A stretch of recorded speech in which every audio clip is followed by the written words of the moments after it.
Assane. waaw soxna Binta. maa ngi lay nuyu.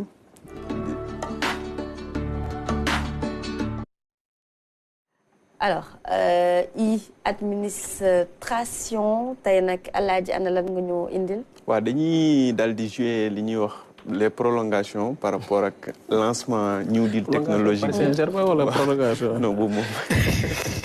kooku du egg prolongation.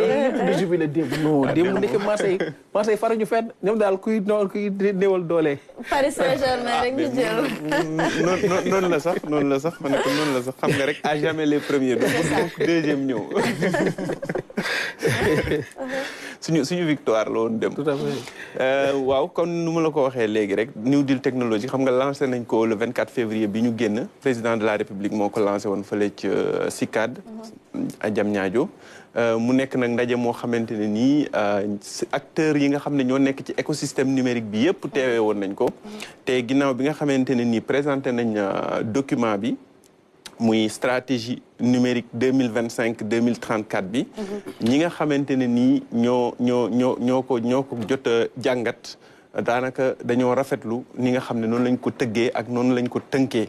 ci biir document bi.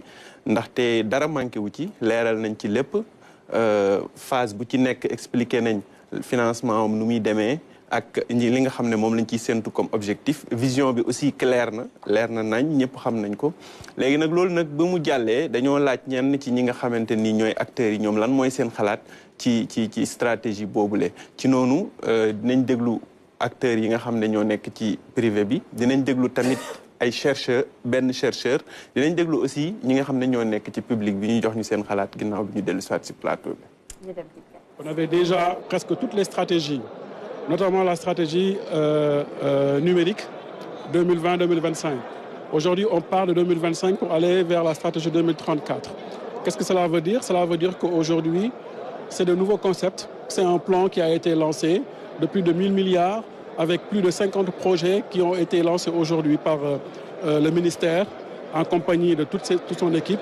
Donc, qu'est-ce qu'on peut y retenir? C'est juste une vision. Parce que quand on parle de vision, c'est qu'on a envie de mettre le numérique au cœur des activités du Sénégal. Les universitaires doivent se pencher sur ce challenge, voir qu'est-ce qu'il faut stratégiquement pour pouvoir y arriver, mettre à contribution les nouveaux outils technologiques, changer notre façon d'enseigner, changer notre façon de percevoir le but de l'enseignement et changer aussi notre façon, on va dire, de communiquer avec notre écosystème. Nous avons développé une application de gestion des faits d'état civil qui est utilisée par les utilisateurs au niveau des communes, à savoir les officiers d'état civil et les agents. Mais aussi, nous avons développé une plateforme d'offres de services des usagers qui va permettre à chaque Sénégalais d'avoir un acte d'état civil sans se déplacer et surtout aussi sécuriser le paiement à travers la plateforme. Le paiement se fera à ce niveau-là et les ressources vont être envoyées directement au niveau des communes. Nous avons toujours eu de bonnes stratégies, mais nous avons toujours péché dans la mise en œuvre et donc dans le pilotage de cette stratégie. Et aujourd'hui, le ministère l'a compris en mettant en place un cadre de gouvernance qui, à mon avis, pourra être d'une efficacité pour la mise en œuvre. Le New Deal technologie ne peut pas se faire sans la construction d'infrastructures numériques. Donc je pense que Sénégal numérique est dans ce sillage. Et actuellement, plusieurs projets qui mènent au renforcement du réseau, du cœur de réseau de Sénégal numérique et à renforcer aussi les structures étatiques pour pouvoir les raccorder en haut débit, soit en fibre optique, soit dans d'autres technologies. Alors, ce 24 février, tournant bu décisif, Sénégal daal di jël direction bu yees. waaw direction bu yees boo xam ne tëggin wi rek maanaam wane na bu baax a baax fi nga xam ne fa lañ jëm ndax boo xoolee directeur général ARTP mu ngi koy wax léegi am na benn gouvernance boo xam ne teg nañ ko gouvernance du numérique tënkee ko GOUVNUM nga xam ne moom décret bi ko créé sax daanaka fi mu ne nii taxawal nañ ko ba pare loolu nag li ko tax a jóg mooy fexe ba initiative yi ñuy jël ci wàllu numérique mu am cohérence nga xam ne day jaar fa mu war a jaar ba ni ñu koy valider au niveau de la primature. ñu créé waat aussi ci wet gi li nga xam ne moom la ñuy wax conseil national du numérique boobu nag mooy gën a yaatu ndax boobu dañ ciy boole ñi nga xam ne ñoo nekk ci secteur privé bi ñu mën a joxe ñoom tamit seen avis c'est un conseil consultatif boo xamante ne ni li ko tax a jóg moom mooy joxe seen xalaat ci initiative numérique yi nga xam ne gouvernement bi daf koy jël loolu yëpp nag boo gisee ñu def ko mooy dañoo def diagnostic xam ne bokkoon na ci li tax stratégie yi fi jiitu woon doon sooxe mooy cohérence bi ci waroon amu ci mën nañ ne structure bu ci nekk da doon jël ay initiative am ci wàllu numérique di ko doxale na mu ko neexee ba tax sax parfois da doon am ay redondance ak ay dépenses yoo xam ne mënoon na ñàkk bu fekkonte ne def nañ ko yëfu état boo xam ne buy investir ci data center du def fu nekk mu def fa benn data center buy investir ci fibre du def ku nekk am sa fibre bopp mais lépp ñu boole ko xool ni nga xamante ni noonu la gënee ñu tëggee ko noonu donc ñaari jumtukaay yooyu muy conseil national du numérique ak GOVNUM bi dina saafara yaakaar naa jafe-jafe boobu boo gisee aussi maanaam dossiers yi nga xam ne moom la ñuy faral di yëkkati lu bëree bëri bokk na ci état civil gis nga directeur général u ANEC agence nationale de l' état civil moom tam joxe na xalaatam ci fi nga xamante ni fi lañ toll ci wàllu digitalisation état civil nga xam ne daanaka sénégalais yu bëri boo ne leen woon looy gën a xaar ci digitalisation moom lañ lay njëkk a tuddal donc foofu tamit am na ay jéego yu ñu fa def te stratégie bi wane na yoon wu leer nan la ñuy def ba loolu mën a gën a gaaw rawatina ci wàllu identité numérique unique bi nga xamante ne nii dina tax maanaam dootuñu la sonal ci wutum kayit waaye buñ numériser lépp boo ko soxlaa di nga ko mën a am ci anam yi nga xam ne moom la gën a gaawee te moom la gën a ëppee kaaraange tamit. Abdoul Aziz Bane. may jotali question yi nga xam ne gars yi yónnee nañ ko fi ñu ni déjà ci ku wax stratégie numérique Assane. wax ci jëm boo xam ne fa lañ jëm. waaye te wax ci connexion bu doy te yomb. ay tamit courant bu doy boo xam ne ba ci gox yeeg gox-goxaan yi. ku ci bëgg sa extrait da ngay tapé rek yoon dugal sa xaalis rek comme ni ñu koy defee. nga jot sa extrait ci saas.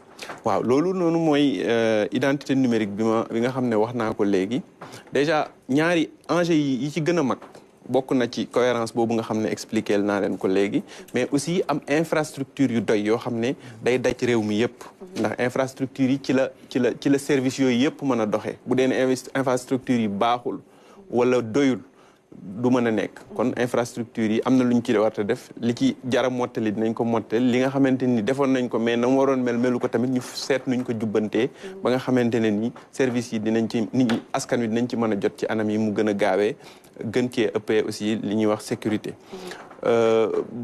identité numérique boobu nag li muy yombal mooy maanaam boo soxlaa benn kayit dootoo dem ci benn structure administrative ñu lay laaj ay kayit yu bëree bëri ngir jox la kayit boobu mais sa numéro boobu noonu nga xamante ni structure yëpp am nañ ko buñ ko xoolee rek liñ soxla ci yow comme information yëpp dinañ ko am te lu ci jar yeesalaat yu ci mel ni ay certificat de mariage wala casier judiciaire nga xam ne mën naa changer jamono yu nekk ñu laaj la ko nga mottali ko te yooyu tamit dinañ la yombalal ni nga koy amee paiement bi tamit dootatul loo xamante nii da ngay génnee liquide di joxe mais mën nga koo def ci sa téléphone mën nga koo def sax à distance bu fekkente ne nii sa numéro boobu noonu disponible na donc loolu nag doon na loo xam ne am na ci dëkk yu bëri te Sénégal tamit war na koo mën a taxawal te autorités yi loolu bokk na ci seen vision ngir ñu taxawal ko wax nga léegi aussi njëgu internet dëgg la xaw na cher jamono yi sax bu ngeen seetloo xaw na mi ngi commencé di wàññeeku ndànk-ndànk waaw 4Giga 3000 voilà ak yeneen opérateurs yi aussi ñi ngi def yeneen effort bëgguma tudd benn di publicité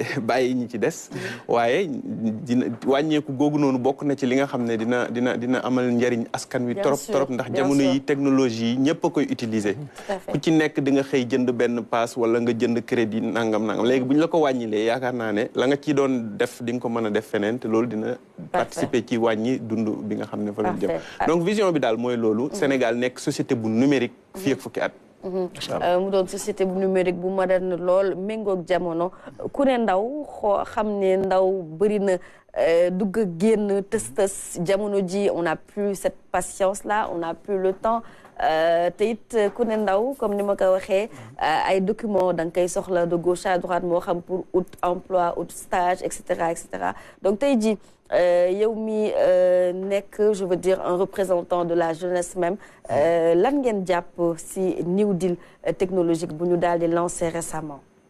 bon New Deal en tant que ndaw. li ñuy jàpp mooy d'abord magnifier ko. magnifier cette vision et di souhaiter aussi sa concrétisation. parce que dina nekk loo xam ne dinañu soulager ñun en tant que ndaw mais dina soulager képp kuy sénégalais. parce que coono yi ñu ciy daj bëri na trop. on parle de l'état civil. mënuma la wax ñaata ndaw ñoo dem ba war a def examen ñu naan la sa numéro registre lii sa numéro joxe nañ ko. wala nga ñëw ba war a def dara ñu ne la sa numéro parent baaxatul. léegi il faut nga xaar nga def rectificatif sa kayitu parent. war a ñëwaat def say rectificatif war a dem ba Tamba. nga nekk feneen exact problème yooyu yëpp dafa nekk yoo xam ne ñu jànkonte la te jàpp nañ ne New Deal boobu technologie bi dina nekk solution par rapport à tout cela. donc li ñu ciy souhaité mooy mu nekk une réussite. di waxit ne it ñu gën a veillé it bon question la xaw ma kii par rapport à la sécurité. parce que ku wax technologie wax ay hackers wax leneen ak leneen. te tey problème bi nga xam ne ñu ngi koy am au niveau de l'état civil. di ko am ci numéro registre rek yooyu ku wax technologie wax ne fa lay gën a yombee. ci ñi ko xam. donc day laaj aussi mu am protection bu wóor. loolu it bon li ñuy wax la li nga ciy yokk rek xam naa sama tooma Assane. yaakaar ne sax ñoom dinañ ko jël en charge mais daal ñu sóoraal loolu quoi. Parfait. Alors monsieur Mbengue. En tout cas, voilà, la question du numérique, je pense que c'est une question d'actualité, question bu am solo la, parce que le numérique est devenu aujourd'hui un outil incontournable dans tous les pays du monde. Parce que avantage yi mu am bëri na en matière de service public, parce que li ñuy wax fii mooy service public. Parce que le service public doit être de qualité. Et pour être de qualité, il faut que ça soit accessible. Et que numérique bi comme ni ngeen ko waxee mën na permettre à chaque fois que citoyen bi soxla dara ci administration mu mun a yomb mu bañ a déplacé wu. En France par exemple il y a ce qu'on appelle les timbres électroniques, je pense que commencé na fii Sénégal léegi. Au-delà du service public de qualité, il y a l'aspect aussi économie. Parce que aujourd'hui xoolal li ñuy imprimer ci papier dans l'administration li muy toll au-delà de l'économie pour l'État mais l'économie aussi pour le citoyen. Parce que citoyen bi su fekkee ne yow tey da ngay soxla benn papier nga def nar a def 10 va-et-vient.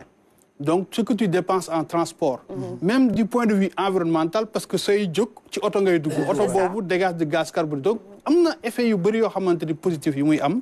Beneen aspect bi aussi, le New Deal, ça va permettre de développer l'économie numérique. Parce qu'aujourd'hui, su fekkee ni am nañu ay jumtuwaay côté numérique, dina permettre aussi ndaw yi mën a jéem a gën a ñoŋal seen i activité côté numérique, développer start-up et permettre à la jeunesse sénégalaise de se positionner. Beneen aspect bi c'est surtout la souveraineté numérique mooy aspect bu muy wax côté sécurité parce que su fekkee ni suñu données yi ñeneen ñooñu koy téel ñooñu aussi dañ koy exploiter à leur faveur. Mais su fekkee ni état bi tey suñu état yi yor nañu information de façon numérique sur les citoyens, ça va faciliter le service public, ça va faciliter l'action même, l'action de développement que l'État met en œuvre. Ça va faciliter également l'archivage parce que ñun ñëpp xam nañu tey souvent benn document da lay réer sax mais fan ngay dem sa portable sa mail nga koy xoolee wala sa kii. Donc loolu su fekkoon ne ay papiers yooyu dajale ce sera encore plus difficile. Donc dafa nekk loo xamante Sénégalais yëpp ñoo ci war a ànd et puis ñu adapté ko ci suñu niveau de développement. Parce que chaque citoyen africain particulièrement sénégalais tey yor na téléphone boo xamante ni tey suñu fekkee ne ñuy defar application yu adapté ak suñu téléphone yi je pense que c'est pris en compte. Donc damay féliciter le fait que nouveau gouvernement bi ils sont conscients de l'importance du numérique aujourd'hui. Surtout que dernier aspect, ils sont conscients du fait qu'aussi il faut que l'internet soit accessible pour que nit ñi mun ko utiliser. Voilà, waxtaan ci opérateur yi bu baax a baax. Alors Assane, la question qui revient souvent wàllum sécurité Assane Ndao mu ngi ko daan wax. mu ngi ko doon wax monsieur Mbengue aussi daanaka tontu na ko ci. parce que boo xoolee stratégie bi ci ñeenti bànqaas. ñu naan ko ñeenti axe ci la sukkandiku. axe bi ci njëkk mooy souveraineté numérique boobu am na ci wàll wu ñu jagleel sécurité. mais am na ci aussi wàll wu ñu jagleel protection des données. waaw donc loolu doon yoo xamante ne nii lu mënta ñàkk la ci wàllu numérique parce que jamono yi données mën nañ ne matière bi gën a cher ci jamono moom mooy données. donc boo ko protéger maanaam def nga jéego yu am solo ci sa souveraineté.